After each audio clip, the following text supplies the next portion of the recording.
എല്ലാവർക്കും നമ്മുടെ പുതിയ വീഡിയോയിലേക്ക് സ്വാഗതം. ഇന്നത്തെ നമ്മുടെ റെസിപ്പി വെറൈറ്റി ആയിട്ടുള്ള സ്നാക്സുകളൊക്കെ കഴിക്കാൻ ഇഷ്ടമുള്ളവർക്ക് തീർച്ചയായിട്ടും ഇഷ്ടപ്പെടുന്ന ഒരു അടിപൊളി ടേസ്റ്റി ആയിട്ടുള്ള ഒരു പലഹാരമാണ്. ഈവനിങ് ചായയുടെയൊക്കെ കൂടെ കഴിക്കാൻ പറ്റിയ ഉള്ളിൽ നല്ലൊരു മസാലയൊക്കെ വന്നിട്ടുള്ളൊരു അടിപൊളി സ്നാക്സ് ആണ്. അപ്പം നമുക്ക് ഇതെങ്ങനെയാണ് തയ്യാറാക്കുന്നതെന്ന് ഒന്ന് കണ്ടു നോക്കാം. ഈ ഒരു വീഡിയോ കണ്ടുകൊണ്ടിരിക്കുന്ന സമയത്ത് നിങ്ങൾക്ക് ഇഷ്ടപ്പെടുവാണെങ്കിൽ മറക്കാതെ തന്നെ ഒരു ലൈക്ക് ബട്ടണും കൂടെ ഒന്ന് ക്ലിക്ക് ചെയ്യണേ. ചാനലൊന്ന് സബ്സ്ക്രൈബ് ചെയ്ത് സപ്പോർട്ടും കൂടി ചെയ്യുക.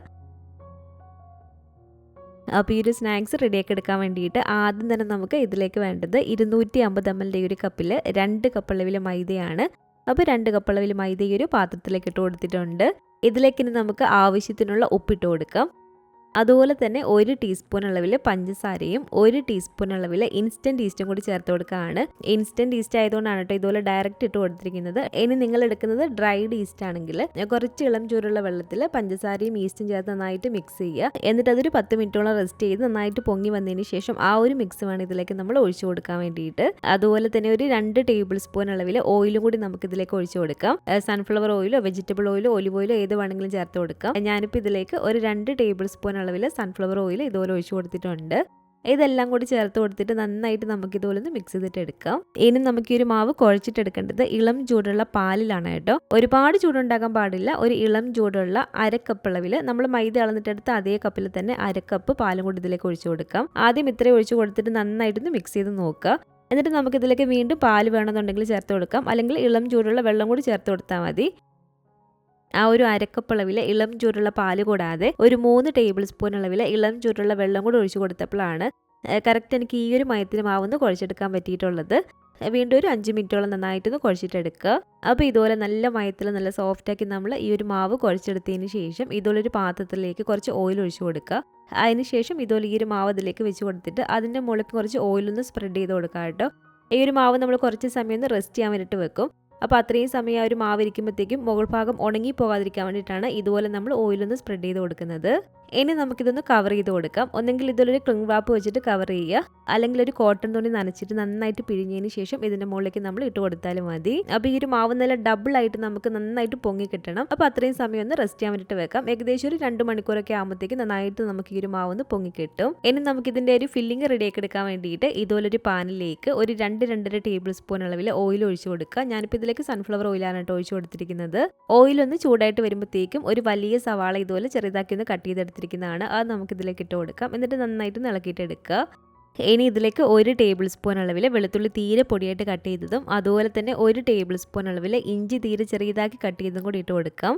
ഇതൊരു 3 പച്ചമുളക് ചെറുതാക്കി കട്ട് ചെയ്തതാണ് കേട്ടോ. അതും കൂടി ഇട്ട് കൊടുത്തിട്ട് നന്നായിട്ട് ഒന്ന് ഇളക്കിയിട്ട് എടുക്കുക. അപ്പോൾ ഇതുപോലെ നന്നായിട്ട് ഇളക്കി സവാളയ്ക്ക് ഒന്ന് വഴണ്ടി വരുന്ന സമയത്ത് ഇനി നമുക്കിതിലേക്ക് ചേർത്ത് കൊടുക്കേണ്ടത് ഇതൊരു 450 ഗ്രാം അളവിൽ എല്ലില്ലാത്ത ചിക്കന് നന്നായിട്ട് ഞാനൊന്ന് വേവിച്ചെടുത്തിരിക്കുന്നതാണ് കേട്ടോ. കുറച്ച് കുരുമുളക് പൊടിയും ഉപ്പും മഞ്ഞൾപ്പൊടിയും മാത്രം ചേർത്ത് കൊടുത്തിട്ട് ഇതിൽ ചെറിയ ചെറിയ പീസാക്കി കൈകൊണ്ട് തന്നെ ഒന്ന് പിച്ചി എടുത്തിരിക്കുന്നതാണ്. അപ്പോൾ ഈ ഒരു ചിക്കൻ എല്ലാം കൂടെ നമുക്ക് ഇതിലേക്ക് ഇട്ട് കൊടുക്കാം. അതുപോലെ തന്നെ തീരെ ചെറിയൊരു ക്യാപ്സിക്കം ഇതുപോലെ ചെറുതാക്കി ഒന്ന് കട്ട് ചെയ്തെടുത്തിരിക്കുന്നതാണ്. അതും കൂടി ഇട്ട് കൊടുത്തിട്ടുണ്ട്. ഇനി ഇതിലേക്ക് നമുക്ക് ചേർത്ത് കൊടുക്കേണ്ടത് ഒരു 1/4 കപ്പ് അളവിൽ ഇതുപോലെ കോണാണ്. ഇത് നമ്മുടെ കയ്യിൽ ഉണ്ടെങ്കിൽ മാത്രം ചേർത്ത് കൊടുത്താൽ മതി കേട്ടോ, ഇല്ലെങ്കിൽ ഒഴിവാക്കാനാണ്. അപ്പോൾ ഇതെല്ലാം കൂടി ചേർത്ത് കൊടുത്തിട്ട് ഒരു 5-6 മിനിറ്റോളം തന്നെ മീഡിയം ഫ്ലെയിമിൽ ഇട്ട് കൊടുത്തിട്ട് നമ്മളൊന്ന് ഇളക്കിയിട്ടെടുക്കണം. ചിക്കൻ വേവിക്കുന്ന സമയത്ത് ഞാൻ ഉപ്പ് ചേർത്ത് കൊടുത്താണ്. അപ്പോൾ നിങ്ങൾ നോക്കിയിട്ട് ഉപ്പ് ചേർത്ത് കൊടുത്താൽ മതി. നമ്മൾ ചിക്കൻ വേവിച്ചതാണെങ്കിലും ചിക്കനും കൂടി ചേർത്തിട്ട് ഒരു 5-6 മിനിറ്റോളം തന്നെ മീഡിയം ഫ്ലെയിമിൽ ഇട്ട് കൊടുത്തിട്ട് നന്നായിട്ട് ഇതുപോലെ ഇളക്കിയിട്ടെടുക്കുക. അപ്പോൾ ഒരു 5-6 മിനിറ്റോളം ഇതുപോലെ ഇളക്കിയെടുത്തതിന് ശേഷം ഇനി ഇതിലേക്ക് നമുക്ക് 1 ടീസ്പൂൺ അളവിൽ കാശ്മീരി മുളക് പൊടി ചേർത്ത് കൊടുക്കാം. അതുപോലെ തന്നെ ഒരു 1/2 ടീസ്പൂൺ അളവിൽ മല്ലിപ്പൊടിയും 1/2 ടീസ്പൂൺ അളവിൽ കുരുമുളക് പൊടിയും കൂടി ഇട്ട് കൊടുത്തിട്ടുണ്ട്. ഇനി നമുക്കിതിലേക്ക് വേണ്ടത് 1.5 ടീസ്പൂൺ അളവിൽ ചിക്കൻ മസാലയാണ്. 1/4 ടീസ്പൂൺ അളവിൽ പെരിഞ്ജീരകത്തിൻ്റെ പൊടിയും കൂടി ചേർത്ത് കൊടുത്തിട്ട് നന്നായിട്ട് ഇതൊന്ന് മിക്സ് ചെയ്തിട്ട് എടുക്കുക കേട്ടോ. ആ ഒരു പൊടികളുടെ പച്ചച്ചുവ മാറി വരുന്നിടം വരെ നന്നായിട്ട് നൽകി കൊടുത്തുകൊണ്ടേ ഇരിക്കുക. പൊടികളുടെ ആ ഒരു പച്ചച്ചൊവയൊന്ന് മാറി വന്നതിന് ശേഷം ഇതിലേക്ക് 1 ടീസ്പൂൺ അളവിൽ ചില്ലി സോസ് ചേർത്ത് കൊടുക്കുകയാണ്. അതുപോലെ തന്നെ ഒരു 2 ടേബിൾ സ്പൂൺ അളവിൽ ടൊമാറ്റോ കച്ചപ്പും 1/2 ടീസ്പൂൺ അളവിൽ സോയാ സോസും കൂടെ ഒഴിച്ച് കൊടുത്തിട്ട് നന്നായിട്ട് മിക്സ് ചെയ്തിട്ട് എടുക്കുക. അപ്പോൾ ഈ ഒരു സോസുകളെല്ലാം കൂടി ചേർത്തിട്ട് 3-4 മിനിറ്റോളം നമ്മളൊന്ന് ഇളക്കിയെടുത്തതിന് ശേഷം ഇനി നമുക്കിതിലേക്ക് ചേർത്ത് കൊടുക്കേണ്ടത് ഒരു 2 ടേബിൾ സ്പൂൺ അളവിൽ മല്ലിയില തീരെ ചെറിയതാക്കി ഒന്ന് കട്ട് ചെയ്തിട്ട് എടുത്തിരിക്കുന്നതാണ്. അതുപോലെ തന്നെ ഇനി നമുക്കിതിലേക്ക് ആവശ്യത്തിനുള്ള ഉപ്പും കൂടി ഇട്ട് കൊടുക്കാം. അപ്പോൾ ആവശ്യത്തിനുള്ള ഉപ്പും കൂടി ഇട്ട് കൊടുത്തിട്ട് നന്നായിട്ട് ഇത് ഇളക്കിയിട്ടെടുക്കുക. ഇതുപോലെ ലാസ്റ്റ് നമുക്കൊരു 2-3 ടേബിൾ സ്പൂൺ അളവിൽ വെള്ളം കൂടി ഒഴിച്ച് കൊടുത്തിട്ടൊന്ന് മിക്സ് ചെയ്തിട്ട് എടുക്കേണ്ടതാണ് കേട്ടോ. ഈ ഒരു സമയത്ത് നിങ്ങളിതിൻ്റെ എരിവ് ഉപ്പൊക്കെ നോക്കുക, ആവശ്യമുണ്ടെങ്കിൽ ചേർത്ത് കൊടുക്കേണ്ടതാണ്. ഇതിലിപ്പോൾ എല്ലാം കറക്റ്റ് അളവാണ്. അപ്പോൾ നമ്മുടെ ഈ ഒരു ഫില്ലിംഗ് ഇവിടെ റെഡി ആയിട്ടുണ്ട്. ഇനി നമുക്ക് ഫ്ലെയിം അങ്ങ് ഓഫ് ചെയ്ത് കൊടുത്ത് ഈ ഒരു ഫില്ലിംഗ് വേറൊരു പാത്രത്തിലേക്ക് മാറ്റിയിട്ട് അതിൻ്റെ ചൂടൊന്ന് ആറാൻ വേണ്ടിയിട്ട് വെക്കാം. അപ്പോൾ ഇതുണ്ടല്ലോ ഏകദേശം ഒരു 2 മണിക്കൂറൊക്കെ കഴിഞ്ഞപ്പോഴത്തേക്ക് തന്നെ ഈ ഒരു മാവ് നല്ല ഡബിളായിട്ട് എനിക്ക് കിട്ടിയിട്ടുണ്ട് കേട്ടോ. ഇതുപോലെ മാവ് നല്ല ഡബിളായിട്ട് തന്നെ പൊങ്ങി വരണം. ഇത് കുറച്ചും കൂടി നല്ലൊരു സോഫ്റ്റ് മാവായിട്ട് നമുക്ക് കിട്ടിയിട്ടുണ്ട്. ഇനി ഒരു കൗണ്ടർ ടോപ്പിലേക്ക് വല്ലതും കുറച്ച് പൊടി നമുക്ക് ഇതിൽ നിന്ന് തൂക്കി കൊടുക്കാം. അതിനുശേഷം ഈ ഒരു മാവ് ഇതിലേക്ക് വെച്ച് കൊടുത്തിട്ട് ഇതൊന്ന് രണ്ടായിട്ട് നമുക്കൊന്ന് ഡിവൈഡ് ചെയ്തിട്ട് എടുക്കാം. ഒരു മാവ് നമ്മൾ പരത്തിയെടുക്കുന്ന സമയത്ത് ഇത് നമ്മൾ കവർ ചെയ്ത് തന്നെ വെച്ച് കൊടുക്കാം കേട്ടോ. ശേഷം നമുക്ക് ഈ ഒരു മാവൊന്ന് പരത്തിയിട്ടെടുക്കാം. ഏകദേശം ഒരു റെക്റ്റാങ്കിൾ ഷേപ്പിൽ വേണം കേട്ടോ നമ്മൾ ഈ ഒരു മാവൊന്ന് പരത്തിയെടുക്കാൻ വേണ്ടിയിട്ട്. ഇതുപോലെ ആവശ്യത്തിന് പൊടിയിട്ട് കൊടുത്തിട്ട് തന്നെ വേണം കേട്ടോ നമ്മളിതൊന്ന് പരത്തിയെടുക്കാൻ വേണ്ടിയിട്ട്. അതുപോലെ തന്നെ നമ്മളിത് പരത്തിയെടുക്കുന്ന സമയത്ത് ഒരുപാട് തീരെ കട്ടി കുറയാനും പാടില്ല, ചെറിയൊരു കട്ടി ഉണ്ടായിരിക്കണം. ഇനി നമുക്കിതിൻ്റെ 2 സൈഡിൽ നിന്ന് കുറച്ച് ഗ്യാപ്പ് ഇട്ടിട്ട് സെൻറ്റർ ഭാഗത്തായിട്ട് മാത്രം ഇതുപോലെ കുറച്ച് പിസ്സ സോസ് നമുക്കൊന്ന് സ്പ്രെഡ് ചെയ്ത് കൊടുക്കാം കേട്ടോ. ഇതുപോലെ നീളത്തിലൊന്ന് സ്പ്രെഡ് ചെയ്ത് കൊടുക്കുക. ഹോം മെയ്ഡ് പിസ്സ സോസോ അല്ലെങ്കിൽ നമ്മൾ വീട്ടിൽ തന്നെ ഉണ്ടാക്കിയിട്ടുള്ള പിസ്സ സോസോ ഏത് വേണമെങ്കിലും ചേർത്ത് കൊടുക്കാവുന്നതാണ്. വീട്ടിൽ തന്നെ എങ്ങനെയാണ് പിസ്സ സോസ് ഉണ്ടാക്കുന്നതെന്ന് അതിൻ്റെ വീഡിയോ ഞാൻ ഇട്ടിട്ടുണ്ട് കേട്ടോ. അതിൻ്റെ ലിങ്ക് ഞാൻ ഡിസ്ക്രിപ്ഷൻ ബോക്സിൽ കൊടുത്തേക്കാം. അപ്പോൾ അതൊന്ന് നോക്കിയാൽ മതി. അപ്പോൾ ഒരു 3-3.5 ടേബിൾ സ്പൂൺ അളവിൽ പിസ്സ സോസ് നമ്മൾ ഇതുപോലെ ഒന്ന് സ്പ്രെഡ് ചെയ്ത് കൊടുത്തതിന് ശേഷം ആ ഒരു സോസ് സ്പ്രെഡ് ചെയ്ത് കൊടുത്തതിൻ്റെ മുകളിൽ തന്നെ ഇതുപോലെ നമുക്ക് ആ ഒരു ഫില്ലിങ് കൂടെ ഒന്ന് വെച്ച് കൊടുക്കാം. കറക്റ്റ് ആ ഒരു ലെവലിൽ തന്നെ വെച്ച് കൊടുക്കാം കേട്ടോ. ഒരുപാടങ്ങ് കുത്തി നിറച്ച് നമ്മൾ ഫില്ലിങ് വെച്ച് കൊടുക്കരുത്. അപ്പോൾ ഇതുപോലെ ഫില്ലിങ് വെച്ച് കൊടുത്തതിന് ശേഷം ഇനി നമുക്കിതിലേക്ക് വേണ്ടത് ഇതുപോലെ മൊസറല്ല ചീസാണ്. കറക്റ്റ് അതിൻ്റെ മുകളിൽ തന്നെ ഒരു മൊസറല്ല ചീസും കൂടി നമുക്കൊന്ന് സ്പ്രെഡ് ചെയ്ത് കൊടുക്കാം.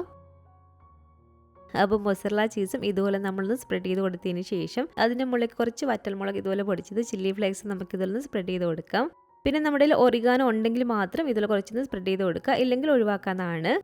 പിന്നെ ഒരു ബ്ലാക്ക് ഒലിവും കൂടി ഇതിലേക്ക് വെച്ച് കൊടുക്കുന്നുണ്ട്. അത് നമ്മുടെ കയ്യിൽ ഉണ്ടെങ്കിൽ മാത്രം വെച്ച് കൊടുത്താൽ മതി. ആദ്യം നമുക്ക് ഈ ഒരു സൈഡ് പിടിച്ചിട്ട് നന്നായിട്ട് ഇതിലൊന്ന് ഒട്ടിച്ച് കൊടുക്കാം.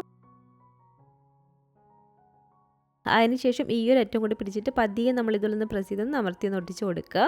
ഈ ഒരു 2 അറ്റം നന്നായിട്ടൊന്ന് അമർത്തിയൊന്ന് ഒട്ടിച്ച് കൊടുക്കണം കേട്ടോ ഇതുപോലെ. അപ്പോൾ ഇതുണ്ട് ഇതുപോലെ നന്നായിട്ടൊന്ന് ഒട്ടിച്ചെടുത്തതിന് ശേഷം ഇനി നമുക്കിതൊന്ന് കട്ട് ചെയ്തിട്ടെടുക്കാം. ഇതിപ്പോൾ ഞാനിവിടെ ഒരു 4 എണ്ണമായിട്ടാണ് കേട്ടോ കട്ട് ചെയ്തിട്ടെടുത്തിരിക്കുന്നത് ഇതുപോലെ. അപ്പോൾ എല്ലാം തന്നെ ഇതുപോലെ കട്ട് ചെയ്തെടുത്തതിന് ശേഷം ഇനി നമുക്കിതൊരു ട്രേയിലേക്ക് മാറ്റാം. ഇതുപോലെ തന്നെ നമുക്ക് അടുത്ത മാവും കൂടെ ഒന്ന് പരത്തിയിട്ട് ഈ ഒരു സെയിം രീതിയിൽ തന്നെ ഒരു പിസ്സ സോസും ആ ഒരു ഫില്ലിങ് മൊസറല്ല ചീസും അതുപോലെ തന്നെ ചില്ലി ഫ്ലേക്സും മുകളിലിട്ട് കൊടുത്ത് കുറച്ച് ഒറിഗാനോ ഉണ്ടെങ്കിൽ അതും കൂടെ ഒന്ന് സ്പ്രെഡ് ചെയ്തിട്ട് കൊടുക്കുക. എല്ലാം തന്നെ കറക്റ്റ് ലെവലാക്കി നമ്മളൊന്ന് ഇട്ട് കൊടുത്തതിന് ശേഷം ഇനി നമുക്കിതൊന്ന് ഒട്ടിച്ചിട്ടെടുക്കാം ഇതുപോലെ. അതിനുശേഷം ഇത് നമുക്കൊന്ന് കട്ട് ചെയ്തിട്ടെടുക്കാം കേട്ടോ. ഇത് ഞാനൊരു 3 എണ്ണമായിട്ടാണ് ഇതുപോലെ കട്ട് ചെയ്തിട്ടെടുത്തിരിക്കുന്നത്. ഇത് നമുക്കൊരു ട്രേയിലേക്ക് വെച്ച് കൊടുക്കാം. ഇത് ഞാൻ ഓവനിൽ വെച്ച് ബേക്ക് ചെയ്യുന്നതും അതുപോലെ തന്നെ ഓവനൊന്നും ഇല്ലാതെ നമുക്ക് ഗ്യാസ് അടുപ്പിൽ വെച്ചിട്ട് ഒരു കടായിൽ വെച്ച് ബേക്ക് ചെയ്യുന്നതും കാണിക്കുന്നുണ്ട് കേട്ടോ. അപ്പോൾ ഓവനിൽ വെച്ച് ബേക്ക് ചെയ്യാൻ വേണ്ടിയിട്ട് ഇതിലൊരു ഓവൻ്റെ ഒരു ട്രേ എടുത്തിട്ടുണ്ട്. ഇതിലേക്ക് ഒരു ബട്ടർ പേപ്പറും കൂടി ഇട്ട് കൊടുത്തിട്ട് ഇതിലൊന്ന് വെച്ച് കൊടുത്തിട്ടുണ്ട്. ഓവനിൽ വെച്ച് ഞാനൊരു 5 എണ്ണമാണ് കേട്ടോ റെഡിയാക്കിയിട്ട് എടുക്കുന്നത്. ഇനി ഇതിൻ്റെ മുകളിലേക്ക് നമുക്ക് ഇതിൽ കുറച്ച് ചീസ് ഒന്ന് സ്പ്രെഡ് ചെയ്തിട്ട് കൊടുക്കാം. അപ്പോൾ ഇതിൻ്റെ എല്ലാം മുകളിലും തന്നെ നമ്മൾ മൊസറല്ല ചീസ് ഇതിലൊന്ന് വെച്ച് കൊടുത്തതിന് ശേഷം ഇതിൻ്റെ മുകൾ ഭാഗം കാണാനൊരു ഭംഗിക്ക് വേണ്ടിയിട്ട് ഇതിൽ ബ്ലാക്ക് ഒലിവ് ഒന്നും വെച്ച് കൊടുക്കുന്നുണ്ട് കേട്ടോ. അതുപോലെ തന്നെ ഒരു ക്യാപ്സിക്കം ചെറിയതാക്കി കട്ട് ചെയ്തതും ഒരു തക്കാളി ഇതുപോലെ ചെറിയതാക്കി കട്ട് ചെയ്തതും കൂടെ ഒന്ന് വെച്ച് കൊടുക്കുന്നുണ്ട്. പിന്നെ നമ്മുടെ ഉണ്ടെങ്കിൽ മാത്രം ഇതുപോലെ കുറച്ച് ഒറിഗാനോ ഒന്ന് സ്പ്രെഡ് ചെയ്തിട്ട് കൊടുക്കുക. അതുപോലെ തന്നെ കുറച്ച് വറ്റൽമുളക് ഇതുപോലെ പൊടിച്ചത് ചില്ലി ഫ്ലേക്സും കൂടെ ഒന്ന് വെതറിയിട്ട് കൊടുത്തിട്ടുണ്ട്. അപ്പോൾ ഓവനിൽ വെച്ചിട്ട് ബേക്ക് ചെയ്യാനുള്ളതും ഇവിടെ റെഡി ആയിട്ടുണ്ട്. 180 ഡിഗ്രി സെൽഷ്യസിൽ ആദ്യം നമ്മൾ ഓവനൊന്ന് പ്രീഹീറ്റ് ചെയ്യുക. ഏകദേശം ഒരു 6 മിനിറ്റോളം നമ്മൾ ഓവനൊന്ന് പ്രീഹീറ്റ് ചെയ്താൽ മതി. അതിനുശേഷം 180 ഡിഗ്രി സെൽഷ്യസിൽ തന്നെ താഴത്തെയും മുകളിലത്തെയും കോയില് ചൂടാകുന്ന രീതിയിൽ ഫംഗ്ഷൻ വെച്ച് കൊടുക്കുക. ഇതുപോലെ നമ്മൾ ഓവനിലേക്ക് വെച്ച് കൊടുക്കുമ്പോൾ ഏറ്റവും താഴത്തെ റാക്കിൽ വന്നിട്ട് വെച്ച് കൊടുക്കാൻ വേണ്ടിയിട്ട് ഏകദേശം ഒരു 25 to 30 മിനിറ്റ് ഒക്കെ ആകുമ്പോഴത്തേക്ക് നല്ല പോലെ തന്നെ നമുക്കിത് ബേക്കായി കിട്ടും. ഓരോ ഓവനും അനുസരിച്ച് ചിലപ്പോൾ സമയത്തിൽ വ്യത്യാസം വന്നെന്നിരിക്കാം. ഒരു 20 മിനിറ്റ് ഒക്കെ ആകുമ്പോഴത്തേക്ക് നിങ്ങളൊന്ന് നോക്കുക. എന്നിട്ട് ബേക്കായിട്ടില്ലെങ്കിൽ കുറച്ച് സമയം കൂടെ നമ്മളൊന്ന് വെച്ച് കൊടുത്താൽ മതി. അപ്പോൾ ഇത് രണ്ടെണ്ണം ഞാൻ ഓവനിലല്ലാതെ ഗ്യാസ് അടുപ്പിൽ വെച്ചിട്ട് നമുക്ക് ബേക്ക് ചെയ്യാൻ വേണ്ടിയിട്ടുള്ളതാണ്. ഇതിൽ ഞാനൊരു ബട്ടർ പേപ്പർ ഇതുപോലെ കട്ട് ചെയ്തിട്ട് കൊടുത്തിട്ടുണ്ട്. ഇത് ഞാൻ ബേക്ക് ചെയ്യുന്നത് ഒരു അടി കട്ടിയുള്ള ഇതിലൊരു നോൺ സ്റ്റിക്കിൻ്റെ പാത്രത്തിൽ വെച്ചിട്ടാണ്. അടി കട്ടിയുള്ള നോൺ സ്റ്റിക്കിൻ്റെ അലുമിനിയത്തിൻ്റെ ഏത് പാത്രം വേണമെങ്കിലും നിങ്ങൾക്ക് എടുക്കാവുന്നതാണ്. അതുപോലെ തന്നെ ഒരു സ്റ്റാൻഡും ഇതുപോലെ നമ്മൾ ഇറക്കി വെച്ച് കൊടുക്കണം കേട്ടോ ആ ഒരു പാത്രത്തിൽ. എന്നിട്ട് ഇതുപോലെ മൂടി വെച്ച് അടച്ചു വെച്ച് കൊടുത്ത് ഒരു 7 മിനിറ്റോളം ഞാൻ പ്രീഹീറ്റ് ചെയ്തിട്ടിരിക്കുന്ന പാത്രമാണിത്. പ്രീഹീറ്റ് ചെയ്തിട്ടിരിക്കുന്ന പാത്രത്തിലേക്ക് തന്നെ വേണം നമ്മൾ ഇതുപോലെ ഇത് ഇറക്കി വെച്ച് കൊടുക്കാൻ വേണ്ടിയിട്ട്. ഇതുപോലെ നമ്മൾ അടച്ചു വെച്ച് കൊടുക്കുമ്പോൾ ആ ഒരു പാത്രത്തിൽ എന്തെങ്കിലും ഹോളുകളൊക്കെ ഉണ്ടെങ്കിൽ ഇതിലൊരു അലുമിനിയം ഫോയിലോ വല്ലതും വെച്ചിട്ട് നന്നായിട്ടൊന്ന് കവർ ചെയ്ത് കൊടുക്കണം കേട്ടോ. ഒട്ടും തന്നെ ആവി പുറത്തേക്ക് പോകരുത്.